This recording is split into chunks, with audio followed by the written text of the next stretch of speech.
Media বন্ধুদের আজকে আমাদের এই প্রেস মিট ডাকার একটাই কারণ, আমরা শুনলাম আগামী 11 তারিখ জিএমপি বা গণমুক্তি পরিষদ রাজভবন অভিযান করবেন কিছু দাবির ভিত্তিতে। এটা আমরা শুনলাম বিভিন্ন পত্রিকা বা বিভিন্ন মিডিয়াতে। এই জন্য আপনাদেরকে প্রিন্ট মিডিয়া হোক বা ইলেকট্রনিক মিডিয়া হোক, আপনাদের মাধ্যমে আমাদের কিছু বক্তব্য তুলে ধরার জন্য। এই 2018 থেকে এখন পর্যন্ত ত্রিপুরা রাজ্যতে যে ডেভেলপমেন্ট হয়েছে, বিশেষ করে জনজাতিদের, 2014 থেকে কেন্দ্র সরকার থেকে যে প্রকল্প, 2018 থেকে এই পর্যন্ত যে প্রকল্প, আমরা কোনোদিন আশা করিনি এতটুকু ডেভেলপমেন্ট হবে। এই ডেভেলপমেন্ট পয়েন্টগুলোই আমি আপনাদের সামনে তুলে ধরব। একলব্য স্কুল থেকে আমাদের 12টা aspiration block, CM rubber mission, Bru settlement, 23 বছরের একটা ক্রনিক ডিজিজের মতো, যেটা সিপিএম কংগ্রেসের সময় কিছু হয়নি। কংগ্রেস ছিল কেন্দ্রতে, সিপিএম ত্রিপুরাতে।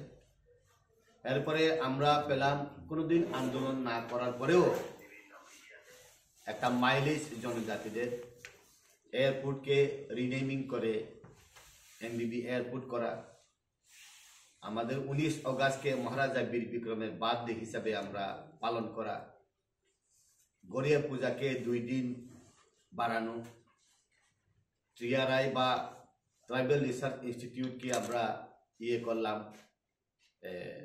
লেম্বুছড়াতে ট্রান্সফার করলাম, প্রচুর জায়গা। এরপরে আমরা পেলাম আরো সিএম রাবার মিশন থেকে শুরু করে আমাদের ত্রিপুরা জনজাতিদেরকে সম্মান দেওয়ার জন্য কেন্দ্র সরকার এবং ত্রিপুরা সরকারের উদ্যোগে যে আমাদের যে জনজাতিরা বিভিন্ন ক্ষেত্রে যে স্কিল প্রমাণ করেছে, তার জন্য যে পুরস্কার পাওয়া গেছে, তার মধ্যে ঠাঙ্গা দাল্লং থেকে শুরু করে বেনিচন্দ্র জমাতিয়া, সত্যরাম রিয়াং, NC দেববর্মা, বিক্রম বাহাদুর জমাতিয়া, স্মৃতিরেখা চাকমা, আমাদের মহারাজ চিত্তরঞ্জন দেববর্মা, তরুবালা দেববর্মা, এইগুলা আমাদের পদ্মশ্রী পেয়েছে। এটা বিজেপির পক্ষেই সম্ভব। সিপিএম এবং কংগ্রেস কোনোদিন এই ত্রিপুরার বুকে জনজাতি আছে কিনা কোনোদিন চিন্তাই করেনি ওরা। আর আমরা পেলাম সেন্টিমেন্ট ছিল জনজাতিদের যে রিনেমিং করা, কি বড়মোড়াকে হাথায় কতর করা, আমরা আমাদের 18 মোড়াকে হাসুক বেরেম, গন্ডা ছড়াকে গন্ডা তুইসা, বেদ ছড়াকে রাই তুইসা, যেমন দুমা ছড়াকে হকু তুইসা, এইরকম করে প্রচুর আমাদের সেন্টিমেন্টকে রক্ষা করার জন্য এই ভারতীয় জনতা পার্টি করেছে। শুধু এইটা না, স্পেশাল প্যাকেজ আমাদেরকে দিয়েছে সিএম রাবার মিশন।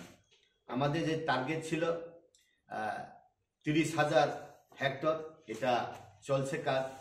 শুধু এটা না, supplementary education for elementary classes, যারা স্কুলে যায়নি, যারা ড্রপ আউট, তাদেরকে স্পেশাল কোচিং করার পরে তাদেরকে আপগ্রেডেশন করা।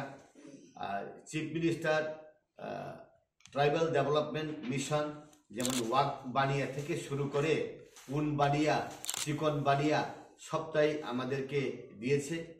প্রেস বা প্রিন্ট মিডিয়া, ইলেকট্রনিক মিডিয়ার নাম তিনিচুং ভারতীয় জনতা জনজাতি মোর্চা। তাই ভারতীয় জনতা পার্টিনি রাজ্য কমিটিनि नेतृत्व रंगना तुई जों नरमनि बसकांगो फाइका फाइमाने कायसानो कारण गणमुक्ति परिषद बा जीएमपी नि नेतृत्वे फाइनाय 11 तारिख राजभवन बरक अभियान खायनाय आप्रु बरक दर दारिनाय आबोनि बागै बरक जे खायनाय माने আবনি প্রতিবাদে চৌধুরী আসনানি নামখা তান বাগে হিংকাই বরক যে তথ্য যে পয়েন্ট টু মানি আবো সুগিয়া যা তানি বাগে হিংকাই বরক কারেন্ট করিনি কক সাও 6 শিডিউল এডিসি এরিয়া ডেভেলপমেন্ট ইয়া হিহিনো তাই 125 অ্যামেন্ডমেন্ট নো কার্যকরী ক্লাদে পাস মা খাইনাই হিনো বা 8 শিডিউল কক বরক দানানি হিসাও তাবো বুফুরলে বরক কক বরক দরে দিম খাবা বরক বুফুর দরে দিম খাবা আউন বাগাইনো বরক যে সামানি চুং জবাবো অবনো সানান হিসা বো পারাও কারেন্ট করিতম চুনো সাদি বো পারাও রেশনো মাইরুম মায়া তং আবো সাদি বো জাগাবো চিনি স্কুল বন্ধ তং আবো সাদি বো স্কুল প্রক্সি টিচার তং আবো সাদি বরংকে সোশিও কালচার ইকোনমিক যত ফাইচিং মুংসা উংয়ে হিসামানি আউন বাগাইনো সিপিএম নি আমল যে উংয়ে তংমানি তাবুক 6 বছরনি বিসিঙ্গ ই বিজেপি সরকার যে আউটসাইডিং অ্যাচিভমেন্ট খাইমানি সুংকুরু দিন আবো ওয়ানসুগি মাইয়া যেমন তামো 8 জন চিনি বরংন পদ্মশ্রী নি অ্যাওয়ার্ড দিজাকা সিপিএম নি আমল দিজাগিয়া তাবুক চিনি বরক রংন যে সেন্টিমেন্ট নারংনানি বাগাই চিনি মহারাজা বীর বিক্রম এয়ারপোর্ট হিনাই তিসাকা চিনি সিএম রাবার মিশন নি সিমি শুরু খলাইয়াই এবেন বরক তি ধানে খকসা পরত সাদানি কোন জুলুমপুরি ন্যাশনাল হাইওয়ে নি সিমি বিভিন্ন পাররগনি লামা তাবুক যেভাবে ডেভেলপমেন্ট উখা সিপিএম নি 25-30 টা বছর চুমকুনি দিন আপন নুগিয়া নুগিয়া একাই চুমতাই সাইমানো যে অ্যাসপিরেশন ব্লক 12টা খাইমানি অ ব্লক ও যত সুযোগ সুবিধা থাংতঙ্গ রেগাবো বেশি প্রত্যেকটা লাইন ডিপার্টমেন্ট নি সামুংরগ আরো বেশি হইতম আউন বাগিনে চুং সানান মসুম সিএম নি বরংগনাং সিএম চিনি সিএম রাবার মিশন নাই যে টার্গেট দিখা আবো চিনি ফুলফিলিং তঙ্গ আবো সিমি উংয়া কেন্দ্র নি সিমি খাই ত্রিপুরা পর্যন্ত যে জনজাতি ডেভেলপমেন্ট যে প্রোগ্রাম তংমানি আবো ওয়ানসুগুই সে মাইয়া একলব্য স্কুল আসুন ডেভেলপ খা আসুন নাম্বার বারিখা চিনি বরক রক প্রত্যেকটা বরক ইংলিশ মিডিয়াম পড়ানোর সুযোগ খা সিবিএসই আবো চিনি সিপিএম না আমল 55 রুপিস খাই স্টুডেন্ট নগ্ন স্টাইপেন্ড নিজাগো পার ডে তাবুক 65 খাইকা ই সরকার ফাই তাই বইসে বারে দিব 80 রুপিস খাইকা তাই বো প্রপোজাল তঙ্গ 120 টাকা খাই রিদানি বাগাই আউন বাগানে সুং সানান মসঙ্গ ই সরকার যতনলে জনজাতি দরদি সরকার ই সরকার যতনলে জনজাতিনি বিসিঙ্গই কাম খাইতম থাইজুঙ্গা আনি সিনিয়র নেতা এমডিসি বিমল কান্তি চাকমা সাকা সিপিএম নে যে কক বরকনি দরদিং মানি বরক কোন দিন ফানো কক বরক প্রফেসর রিক্রুট খাইমেয়া 2022 এ ফাইয়াই প্রত্যেকটা কলেজ কক বরক প্রফেসর মইতম আবো ইনি ক্লাস 10 হবো তঙ্গ ক্লাস 10 হইতে চিনি 12 টি কলেজ ইউনিভার্সিটি যে লেভেলে চিনি হায়ার এডুকেশন পর্যন্ত কক বরক নি প্রফেসর কক বরক নি ভেকলে ডেভেলপ খাইমানি সিস্টেম খাইজে মানে কোনো দিন সিপিএম নে আমল আউন বাগাইন সিপিএম ছাড়া তাবুক শুধু বিজেপি যে জনজাতির বাগে খাইমানি outstanding achievement of beyond of imagination আবু ভাইয়া যে লোকসভায় নির্বাচনে রিয়াং শরণার্থীরা ভোট দিয়েছে আপনারা এডিসির ডেভেলপমেন্টের কথা বলছেন তাহলে আজকে 3.5 থেকে 4 বছর হয়ে গেছে এডিসি ইলেকশন হচ্ছে না সেটা নিয়ে তো কখনো আপনাদের সরব হতে দেখা যায়নি এডিসি ইলেকশন হচ্ছে না বলতে ডেভেলপমেন্ট হয় না এরকম না 58 ব্লকের মধ্যে 43টা বিএসি চেয়ারম্যান আছে প্রত্যেকটা বিএসি তে ভিলেজ কমিটি আছে ওই ভিলেজ কমিটির কে ডেভেলপমেন্ট করার জন্য বিএসির মাধ্যমে ফান্ড যায় তাহলে কি যেটা এডিসির মধ্যে ব্লক আছে ওই ব্লকের মাধ্যমে বিএসি ডেভেলপমেন্ট করার জন্য যে স্কিম যে টাকা যে প্রকল্পটা গেল ওইটাকে আপনারা মানবেন না যে বিএসি এডিসিতে আছে ওই এডিসির মাধ্যমে ওই বিএসির মাধ্যমে ডেভেলপমেন্ট হলে এটা তো এডিসির ডেভেলপমেন্ট শুধু এডিসি প্রশাসনের কাছে টাকা গেলেই এডিসি ডেভেলপমেন্ট হবে তাই তো না এখন সাইমালটেনিয়াসলি ডেভেলপমেন্ট এইরকম যে রাজ্য সরকার ব্লক অ্যাডভাইজারি কমিটি 43টা ব্লক অ্যাডভাইজারি কমিটির মাধ্যমে 587টা ভিলেজ ডেভেলপমেন্ট কমিটি করার জন্য সব প্রকল্প পাঠায়। Apart from BSc zonal sub zonal মাধ্যমে ডেভেলপমেন্ট করার জন্যও এডিসি মেইন অ্যাডমিনিস্ট্রেটিভ বিল্ডিং এর টাকা পাঠায়। তাহলে কোন জায়গাতে gap? Double decor system development হচ্ছে। জিএমপি যে দাবিগুলো উত্থাপন করেছে এই দাবিগুলোকে আপনারা মানেন না? এই দাবিগুলো মানেন না? এই দাবি মানব কেন? তারা ভুল তথ্য দিয়ে এখন রেগা হয়নি, ইলেকট্রিফিকেশন হয়নি, এখন এডুকেশন সিস্টেম হয়নি, এই বলে তো মানব না। তারা দাবি করেছে প্রথমে আমি স্টাইপেন্ড ম্যাটার ট্রাইবাল ওয়েলফেয়ার ডিপার্টমেন্টে যে আমরা দেখলাম প্রথমে 55, এখন 65, এখন 80 রুপিস, এখন 120 টাকার করারও একটা প্রপোজাল ছিল। তো এইটুকু আরও আছে, ডেভেলপমেন্ট চলছে, কিন্তু সিপিএম কি বলে ডেভেলপমেন্ট কিছু হয়নি। আমি দেখলাম বিভিন্ন ফুটেজে তাদেরকে, নো ইলেকট্রিফিকেশন, রেগার কাজ নেই, নেই, চাকরি নেই, বা ট্রাইবালদের কোনো কিছু হয়নি, যুবকদের কিছু হয়নি। শুধু এটা না, ট্রাইবাল ওয়েলফেয়ার ডিপার্টমেন্টে কোনো দিন সিপিএম হোক কংগ্রেসের হোক, আমরা কয়েক বছর ধরে দেখলাম কোনো নতুন বিল্ডিংয়ে হয়নি। কিন্তু এখন 2018 থেকে উমেন কলেজে ট্রাইবাল ওয়েলফেয়ার ডিপার্টমেন্ট হোস্টেল খুলেছে, এখন গন্ডাসরেতে কলেজে হোস্টেল খুলেছে, এরকম 4-5টা আরও কনস্ট্রাকশন হবে। অভয়নগরে বয়েজ হোস্টেল হবে 100টা সিটের। এইরকম করে যে ডেভেলপমেন্ট হয়েছে, এটা সিপিএম বলে ডেভেলপমেন্ট কিছু হয়নি। আমরা দেখলাম এখন চ্যালেঞ্জ করতে চাই আমরা আপনাদের মাধ্যমে, কোনো জায়গাতে অনেক জায়গাতে ইলেকট্রিফিকেশন হয়নি। আমরা বলবো সিপিএম বন্ধুদেরকে বলবো, আজকে যদি আমাদেরকে কোনো ভিলেজ কমিটি, কোনো গ্রাম, কোনো ওয়ার্ড যদি আমাদেরকে চিহ্নিত করে দেয়, আমরা বলবো টিএসসিসিএল মিনিস্টারকে বলবো উইদিন শর্ট টার্মের মধ্যে আমরা দেব। আগে কোনোদিন আমরা চিন্তা করতে পারিনি এরকম ডেভেলপমেন্ট হবে। এই জন্যই সিপিএম যে আন্দোলনের পদক্ষেপ নিচ্ছে, রাজভবন অভিযান, এটা ইউজলেস আমরা বলবো। রেগা থেকে শুরু করে আমাদের জনজাতিদের ডেভেলপমেন্ট করার জন্য স্পেসিফিক্যালি 58 ব্লকের মধ্যে 12টা ব্লকে অ্যাসপিরেশন ব্লক ডিক্লেয়ার করেছে। এই অ্যাসপিরেশন ব্লকের মধ্যে সবচেয়ে বেশি রেগার কাজ থেকে শুরু করে সব লাইন ডিপার্টমেন্টের কাজ হচ্ছে। প্রাইম মিনিস্টার আবাস যোজনার ঘর এখন প্রত্যেক সিপিএম, কংগ্রেস, আইপিএফটি, বিজেপি কোনো বেরি না করে সবাইকে দিচ্ছে। এইটাই আমাদের ভারতীয় জনতা পার্টির সবচেয়ে লেজিট, এটা চোখে দেখার মতো, এটাই আমরা মনে করি। আর সিপিএম গণমুক্তি পরিষদ যে আন্দোলন করবে, এটা ইউজলেস ছাড়া কিছু না।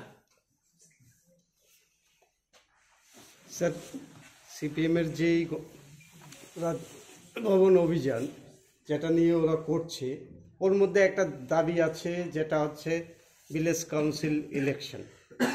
দেখা যাচ্ছে যে সময় সময় সিপিএম যেমন করেছে, আপনাদের শরিক দল তীব্রামাথাও এটা নিয়ে সরব।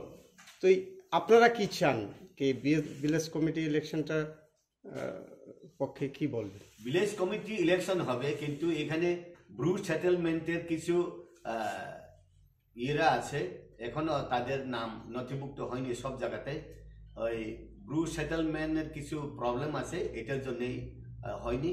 কিন্তু শর্টলি আমাদের সরকার চাইছে যে ভিলেজ কমিটি নির্বাচন করে এডিসি এলাকাকে ডেভেলপমেন্ট করার জন্য এরকম প্ল্যান আছে।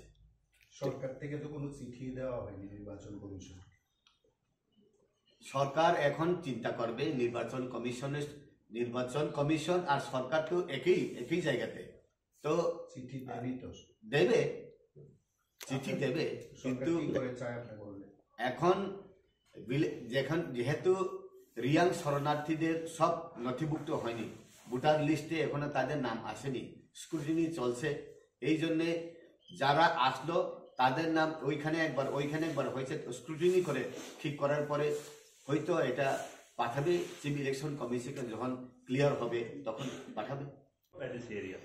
ওইখানে কিন্তু 600-র উপরে গ্রাম পঞ্চায়েত বৃদ্ধি হয়েছে। কারণ আমরা জানি প্রত্যেক 10 বছর অন্তর অন্তর জনসংখ্যা বৃদ্ধি হয় বিভিন্ন কারণে। এর জন্য যদি প্রয়োজন হয় হয়তো আসন সংখ্যা বাড়বে, নতুবা পঞ্চায়েতের সংখ্যা বাড়বে। ঠিক তদ্রুপ আমাদের এডিসি এরিয়াতে 587টা ভিলেজ কমিটি আছে। কাজে আমি এডিসি অধিবেশনে প্রস্তাব করেছি এবং সেই হিসাবে এডিসি প্রশাসন থেকে যে অনেকটা ভিলেজ কমিটি এরকম বৃদ্ধি পেয়েছে। যেমন ধরুন কাঞ্চনপুর প্রপার একটা গাঁও সভা, সেখানে প্রায় 8-9 হাজার বুথার একই ভিলেজ কমিটি, এরকম 75 মেন যেগুলো প্লেন এরিয়াতে। তো এগুলো অনেক কিছু, হয়তো সেখানে আসন সংখ্যা বাড়বে, নতুবা সেখানে ভিলেজ কমিটি আরও 1টা থেকে 2টা হবে। এরকম প্রস্তাব এডিসি অ্যাডমিনিস্ট্রেটরে করা হয়েছে। আমরা 29 ডিস্ট্রিক্টে মোটামুটি আমরা কমপ্লিট করেছি। এটা একটা পয়েন্ট। আর আরও একটা জিনিস হচ্ছে যে বলছে তারা এডিসি এলাকার উন্নয়নের ব্যাপারে। আপনারা বলুন তো, এই সরকার আসার পরে 15 ফিনান্স কমিশনের মাধ্যমে একমাত্র 6 শিডিউল এলাকাগুলোতে ফিনান্স কমিশনের টাকা দেওয়া হচ্ছে। এর আগে কিন্তু দেওয়া হয় নাই ফিনান্স কমিশনের টাকা। তাহলে ফিনান্স কমিশনের টাকা আমরা পাচ্ছি। এরপরে বলুন, তারা খবরক ল্যাঙ্গুয়েজের ব্যাপারে বলছে। আপনারা বলুন তো, ত্রিপুরা রাজ্যে 22টা ডিগ্রি কলেজ আছে, এতদিন শিক্ষক ছিল নি ওই কলেজগুলোতে, কিন্তু 2022-এ আমরা 22টা কলেজের মধ্যে 17 জন অ্যাসিস্ট্যান্ট প্রফেসর খবরক ল্যাঙ্গুয়েজের উপর করা হয়েছে। বাকিটা যে 4টা করা হয় নাই 22-এর মধ্যে, এটা হচ্ছে এসসি রিজার্ভেশন, যেটা জেনারেল রিজার্ভেশনে পর্যন্ত এসটিরা অ্যাসিস্ট্যান্ট প্রফেসর হয়েছে টিপিএসসির মাধ্যমে। তাহলে এই যে আমরা আমাদের সরকার এটা তো অনেক কিছু, এটা মানে তারা দেখাচ্ছে খবরক ল্যাঙ্গুয়েজ তারা ডেভেলপমেন্ট করতে, অমুক করতে, কিন্তু কলেজের শিক্ষক ছাড়া আমরা নিয়োগ করেছি। জেনারেল ক্যাটাগরিতে আমরা এসটি অ্যাসিস্ট্যান্ট প্রফেসর হয়েছে। কাজে এখানে যে আরও কি বলছে তারা, আপনি যে প্রশ্নটা আছে তাদের দাবিগুলো আমরা সমর্থন করি কিনা। তারা বলছে 125 6 শিডিউল অ্যামেন্ডমেন্ট বিল অতি দ্রুত কার্যকরী করতে হবে। আপনাদের মাধ্যমে আমি প্রশ্ন করতে চাই, 2001 14ই মার্চ তৎকালীন স্বরাষ্ট্রমন্ত্রী ছিলেন এল.কে. আদবানিজি। তখন প্রত্যেকটা 6 শিডিউল এরিয়াতে আপনার 6 শিডিউল অ্যামেন্ডমেন্টের জন্য পাঠানো হয়েছে। কারণ আপনারা জানবেন 1995 প্রথম কার্বি আংলং এবং ডিমা হাসাওতে 15টা দপ্তর তাদেরকে হস্তান্তর করা হয়, কিন্তু বাকিগুলোতে হয় নাই। বাজপেয়ীজি ক্ষমতায় আসার পরে আদবানিজির সাথে তখনকার চিফ এক্সিকিউটিভ মেম্বার দেবব্রত উনি দেখা করেছিলেন। দেখা করার পর ওনাকে কথা দিয়েছেন আমি পাঠাবো। সেই মোতাবেক 2001 14ই মার্চ ওনারা পাঠিয়েছেন। নগেন্দ্র জমাতিয়া তৎকালীন বিধায়ক 24শে ডিসেম্বর 2003 বিধানসভাতে প্রশ্ন এনেছিলেন যে কেন্দ্র থেকে কোনো বিল অধিক ক্ষমতার জন্য কোনো প্রস্তাব এসেছে কিনা। তৎকালীন জনজাতি কল্যাণ মন্ত্রী ট্রাইবাল ওয়েলফেয়ার মিনিস্টার এই জিতেন চৌধুরী উনি কি উত্তর দিয়েছিলেন, বলছিলেন যে এটা এখন পরীক্ষা নিরীক্ষার মধ্যে আছে। কতদিন পরে আপনারা হিসাব করে দেখুন, 2 বছর 9 মাস 10 দিনের মাথায় পবিত্র বিধানসভাতে উনি উত্তর দিয়েছেন কি সেটা পরীক্ষা নিরীক্ষার মধ্যে আছে। এখনো পর্যন্ত সেই বিল কোথায় কেউ যায় না, কারণ পাঠানি হয় না প্রস্তাব, ভিউজটা মতামত পাঠানি হয় না। 2012 আর একটা এসেছে 6 শিডিউল অ্যামেন্ডমেন্ট বিল। ওই অ্যামেন্ডমেন্ট বিলে চাওয়া হয়েছে যে ডিস্ট্রিক্ট কাউন্সিলের পরিবর্তে এটা অটোনোমাস টেরিটরি কাউন্সিল হবে কিনা। তখন এডিসির চিফ এক্সিকিউটিভ মেম্বার ছিলেন রঞ্জিত দেববর্মা। রঞ্জিত দেববর্মা খুব সুন্দরভাবে উনি লিখেছেন, কি লিখেছেন, ত্রিপুরার 6 শিডিউল একটা ডিস্ট্রিক্ট না, ত্রিপুরা রাজ্যের 8টা অ্যাডমিনিস্ট্রেটিভ জেলা নিয়ে, ডিস্ট্রিক্ট নিয়ে, বিভিন্ন পার্ট নিয়ে এডিসিটা, কাজে এটা টেরিটরিয়াল কাউন্সিল হোক। জানেন, আপনারা অবশ্যই জানবেন, এই কারণেই 2015-তে তাদের পার্টির মধ্যে ওনাকে পুনরায় আবার চিফ এক্সিকিউটিভ মেম্বার করা হয় না। এডিসির প্রস্তাব ছিল, সিপিএম পরিচালিত এডিসি, যে টেরিটরিয়াল কাউন্সিল হোক। স্টেট গভর্নমেন্ট কি পাঠিয়েছেন, কয়েছে না টেরিটরিয়াল কাউন্সিল হবে না, এটা অটোনোমাস ডিস্ট্রিক্ট কাউন্সিল হবে। স্টেট গভর্নমেন্টের ভিউ, এডিসির ভিউজকে নস্যাৎ করে দিয়ে। এরপরে দেখুন আমি নিজে ছিলাম, কিরেন রিজিজুর সাথে দেখা করেছে 2014 লাস্টে নভেম্বরে। কিরেন রিজিজু তখন আমাদেরকে কথা দিয়েছিলেন যে আমি অতি সত্বর একটা কমিটি করব এবং নতুন করে আরো অ্যামেন্ডমেন্ট বিল আমি পাঠাবো সমস্ত স্টেটে, 6 শিডিউল অ্যামেন্ডমেন্টের জন্য। 2015 মার্চ মাসে আবার একটা বিল এসেছে, তার উত্তর কবে দিয়েছেন জানেন? 2017-তে পাঠিয়েছেন। কি ছিল ওই বিলে? 2 বছর পরে পাঠিয়েছেন। কি ছিল? যে আপনি ধরো বড়োল্যান্ডের মতো ক্ষমতা, কার্বি আংলংয়ের মতো ক্ষমতা, এটা ত্রিপুরাতে দেওয়া যায় কিনা, নট রিলেটেড ইন ত্রিপুরা। কে দিয়েছে বিল? তৎকালীন বামফ্রন্ট সরকার, এই জিতেন বাবু তারা। আর তারাই বলছে এডিসির উন্নয়নের কথা, জনজাতিদের উন্নয়নের কথা। লজ্জা করে না? কাজে এটা হচ্ছে, আমরা চাই যে 125 6 শিডিউল অ্যামেন্ডমেন্ট বিল, আমরা কিন্তু দুল পিটাই নাই, কাজ করতে গিয়ে বিজেপি প্রচারে যায় নাই, কিন্তু আমরা নির্লসভাবে সেই কমিটি, সেই 125 6 শিডিউল অ্যামেন্ডমেন্ট বিল কিভাবে সেটাকে করা যায়। যেমন ধরুন আজকে এক্সাম্পল, আপনার সিস্টেম আউট অফ এডিসি এরিয়াতে গ্রাম পঞ্চায়েত, পঞ্চায়েত সমিতি, ব্লক পর্যায়ে, জেলা পর্যায়ে জেলা পঞ্চায়েত সমিতি বা জেলা পরিষদ, ওইখান থেকে তাদের পরিকল্পনা তৈরি করার জন্য ডিএমএনএতে পরিকল্পনা তৈরি করার জন্য ব্যবস্থা থাকে, ঠিক না? কিন্তু এডিসিতে আমরা যে এডিসি মেম্বার, আমাদের কোনো ব্যবস্থা নেই সেটা। কাজেই জেলা পর্যায়ে যে প্ল্যানিং কমিটি থাকবে ডিএম এর নেতৃত্বে, ওইখানে বিভিন্ন পঞ্চায়েত সমিতির চেয়ারম্যান যারা, জেলা সভাধিপতিরা থাকবে, প্রতিনিধিত্ব করবে, কিন্তু এডিসি থেকে ওইখানে প্রতিনিধিত্ব করার কেউ সুযোগ নেই। যার জন্য 125 6 শিডিউল অ্যামেন্ডমেন্ট বিলে আমাদের বিজেপি সরকার, আমাদের রাজ্য সরকার সেটা অনুমোদন দিয়েছে। সেইভাবে আমাদের পরিকল্পনা তৈরি করার জন্য টেরিটরি কাউন্সিলের মাধ্যমে পরিকল্পনা তৈরি করার ব্যবস্থা থাকবে। আর একটা বিষয় হচ্ছে, তারা বেশ কয়েকটি বিষয়ের মধ্যে একটা অভিযোগ করেছে যে এডিসিকে আর্থিকভাবে বঞ্চনা করার কথা বরাবরই বলছে, এবং আপনাদের যে শরীর এখন, হ্যাঁ, তারাও একটা সময় কথাই বলতো, বিশেষ করে মথার এমডিসি বা আপনিও এডিসির অধিবেশনে দেখছেন, অধিবেশনে তারা প্রস্তাব আনছে যে রাজ্য সরকার এডিসির আর্থিকভাবে ক্ষতিগ্রস্ত করতে আছে, অবরুদ্ধ করতে আছে, অনিমেষদের কর্ম বেশ করতে হচ্ছে। এখন কি সে আর্থিক অবস্থান একটা গেছে, না মথা সরকারে আসার পর এই সুর পাল্টা গেছে? আগেও ছিল না, এখনো এইরকম কোনো সমস্যা নেই। এখন অনারেবল সিএম এডিসি পূর্ণচন্দ্র জমাতিয়া এবং এখন ক্যাবিনেট মিনিস্টার অনিমেষ বাবু, ওনারাও বলতে পারবেন না। আমি গতকালও গেলাম ট্রাইবাল ওয়েলফেয়ার ডিপার্টমেন্ট ডাইরেক্টরে, ইচ অ্যান্ড এভরি কোয়ার্টারলি টাকা পাঠানো হয়, সব টাকাই পাঠানো হয়, কোনো পেন্ডিং নেই। এখানে ওনারা বলেছেন, এডিসি অথরিটি বলেছে আমাদের যা টাকা পাওয়া না এখন আমরা পাই, আগে যেহেতু পেন্ডিং থাকলেও এখন আর থাকে না। আগে বলতে সিপিএমের আমলেও তারা পেন্ডিং ছিল, কিন্তু প্রথমে তারা ইউসি দিতে পারছে না, এডিসি অথরিটি ইস্যু যদি সাবমিট না হয় কিভাবে টাকা দেবে। এখন ইস্যু কমপ্লিট, টাকাও দেওয়া হয়, এখনো কোনো পেন্ডিং নাই, এখন অতিরিক্ত টাকা দেওয়া হয়, অতিরিক্ত দেওয়া হয়।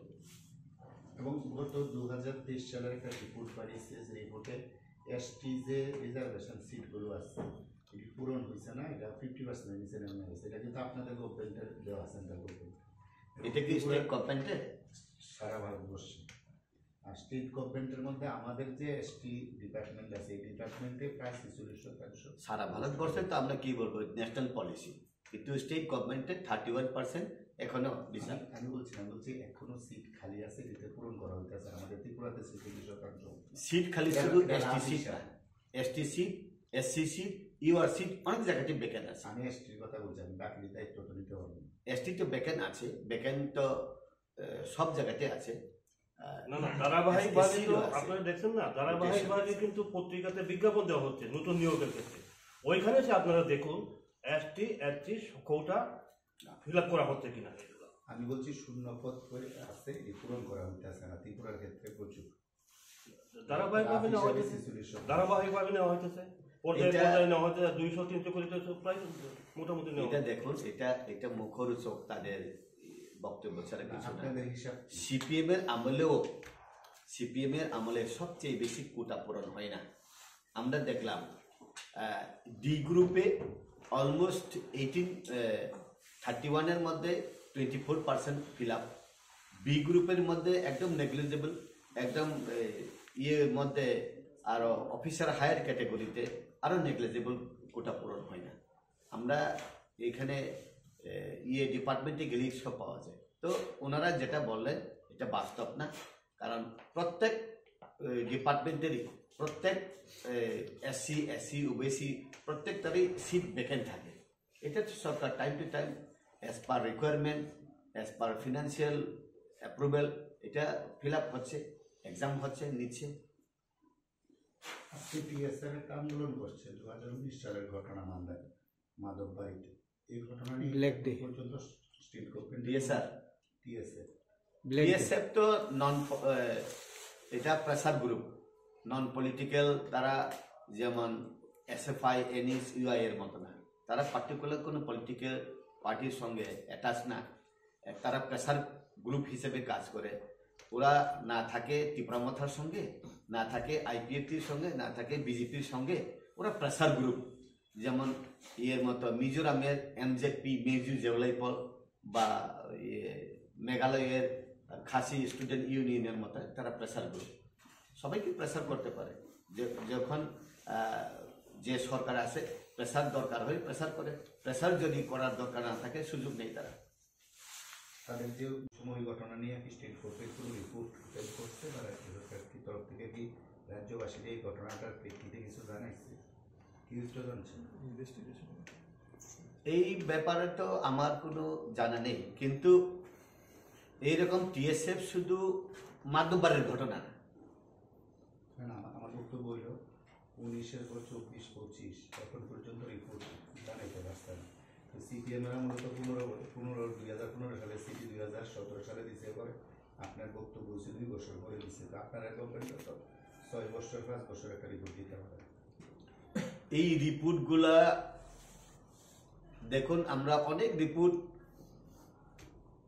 চাপা পড়ে থাকে। যেমন আমরা দেখলাম সুখরাম দেববর্মা এখানে হত্যা হলো, নো রিপোর্ট। ইভেন ইটসেলফ আমাদের হেলথ মিনিস্টার বিমল সিনহা ইউসুফ কমিটির এটাও গন্ডাসরের এসডিএম মারা গেল, কল্পনা জমাতিয়া মারা গেল, অনেক কিছু মারা গেল। এই তথ্য কোন জায়গাতে ওরা চিন্তা করো। ইভেন আমি যা বুঝি, মন্ত্রী বিমল সিনহার স্ত্রী বিজয়লক্ষ্মী সিনহা এমএলএ ছিলেন, উনিও তো ইস্যু কমিশনের তথ্য চালেন, ওনাকেও তো দিল না ওনার সরকার, তাদের সরকার, তাদের পার্টি। এটা তারা বিরোধী দল হিসেবে বিরোধী করে, এটা বিরোধী হিসেবে বিরোধী করে, আর কিছু না। গভর্নমেন্ট তো দিল, গভর্নমেন্ট দেবে, এখন দেবে। সবাইকে ধন্যবাদ।